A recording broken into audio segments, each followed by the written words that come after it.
Hello guys, dito na kami sa bahay at papakita ko sa inyo yung napulot namin na ito yun siya, yan, diba pareho lang din ng kulay doon, tsaka tingnan nyo, bagong bago pa siya tingnan. Ayan, pinaggamitan na din siya ng ganyan, oh. Yan, nakita lang namin yan, napulot lang namin yan at gumagana naman siya, kaya ngayon binigla namin siya ng ganyan. Ito-try namin siya doon sa mga grass. Kaya mahaba na.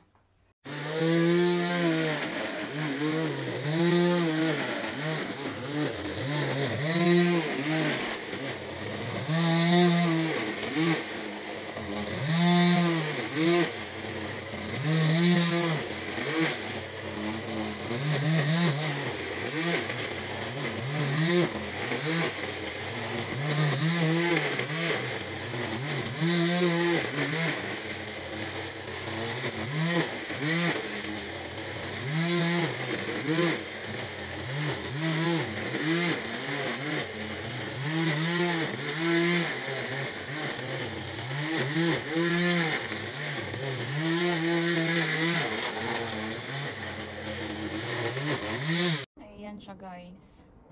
O diba, nagagamit pa siya ng maayos. At napulot lang namin yan.